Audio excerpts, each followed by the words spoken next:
कुंडली के पंचम भाव जैसे बुद्धि, संतान, शिक्षा, प्रेम, सृजनात्मकता, पुण्य, पूर्व पुण्य का भाव कहा जाता है, में शनि और राहु की युति को ज्योतिष में एक कर्म प्रधान व मानसिक संघर्ष देने वाला योग माना जाता है।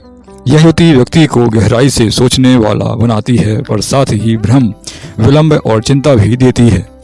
पंचम भाव में शनि राहु युति के मुख्य प्रभाव निम्न हैं। बुद्धि और मानसिक स्थिति, व्यक्ति की सोच अत्यधिक गंभीर, संकालु व शोधात्मक होती है। निर्णय लेने में असमंजस, डर और ओवर थिंकिंग की समस्या घेर सकती है। कभी कभी नकारात्मक या विद्रोही विचारधारा भी व्यक्ति में पाई जाती है। ध्यान भटकना, एकाग्रता की कमी इन लोगों की सबसे बड़ी समस्या हो सकती है। शिक्षा और विद्या की बात करें तो शिक्षा में रुकावट, विषय बदलना या फिर देर से सफलता मिलना देखा जाता है। गणित, तकनीकी, रिसर्च, गुप्त विद्या, ज्योतिष, IT में इनकी विशेष रुचि पाई जाती है। प्रतियोगी परीक्षाओं में बार बार प्रयास के बाद भी सफलता मिलने में बड़ा संघर्ष देखने में आता है। संतान संबंधी अगर प्रभाव देखे जाएं तो संतान प्राप्ति में विलंब या बाधा की योग दिखाई देते हैं। संतान की सेहत, पढ़ाई या व्यवहार को लेकर चिंता बनी रह सकती है। संतान का स्वभाव अलग, जिद्दी या अत्यधिक बुद्धिमान दिखाई दे सकता है। संतान से सुख देर से प्राप्त होता है।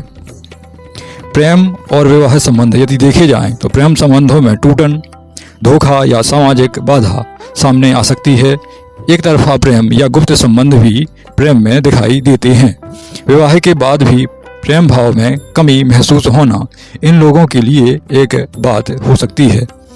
सट्टा, निवेश और जोखिम की यदि बात की जाए तो सट्टा, शेयर, लॉटरी में हानि की संभावना बहुत अधिक रहती है। बिना सोच समझ के निवेश करने से हमेशा दूर रहें। रिसर्च आधारित निवेश से धीरे धीरे लाभ मिलेगा।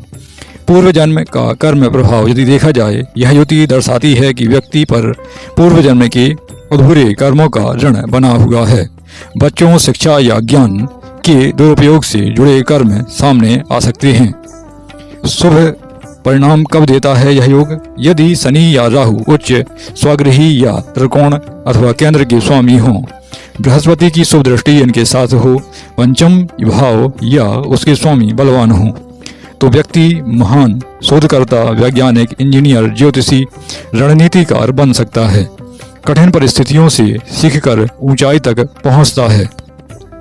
शनि राहु युति के उपायों की यदि बात की जाए तो शनि के उपाय: शनिवार के दिन पीपल वृक्ष पर जल अवश्य चढ़ाएं। संकल्प के माध्यम से शनि के मंत्रों का यथासंभव जप करें। काले तिल, कंबल, जूते का दान अवश्य करते रहें। श्रमिकों, वृद्धों और अपंगों की जितनी सेवा करें उतना शनि आपसे प्रसन्न रहेगा। राहु के उपायों की बात की जाए तो राहु के मंत्रों का संकल्प के माध्यम से यथासंभव जप करें तो उचित रहेगा। नारियल, नीला वस्त्र, उड़द की दाल का जितना दान करें आपके लिए उचित रहने वाला है। भैरव मंदिर में सरसों के तेल का दान करें तो आपके लिए लाभदायक रहेगा। पंचम भाव शांति हेतु उपायों पर यदि बात की जाए तो संतान गोपाल मंत्र का निरंतर जप करते रहें। गुरुवार को पीली वस्तुओं का दान करना आपके लिए शुभ रहेगा। विद्यार्थियों और बच्चों की सहायता करना आपके लिए अत्यंत लाभदायक रहने वाला है। ज्ञान का सदुपयोग करें, छल कपट से हमेशा दूर रहें। विशेष उपायों की यदि बात की जाए तो शनि राहु की शांति का पूजन कराते रहें। पीपल के नीचे शनिवार के दिन दीपक जलाएं तो आपके लिए उचित रहेगा। नियमित ध्यान और मंत्र साधना आपके लिए उचित रहने वाली है। क्या ना करें? जुआ, सट्टा, अवैध कार्य, इनसे हमेशा दूर रहें।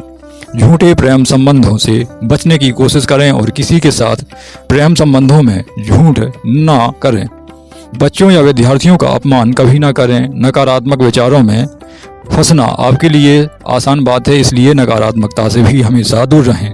यदि निष्कर्षों की बात की जाए तो पंचम भाव में शनि राहु युति कठिन लेकिन परिवर्तनकारी योग माना जाता है। सही मार्ग, संयम, सेवा और साधना से यह युति व्यक्ति को असाधारण बुद्धि और उच्च पद तक पहुंचा सकती है।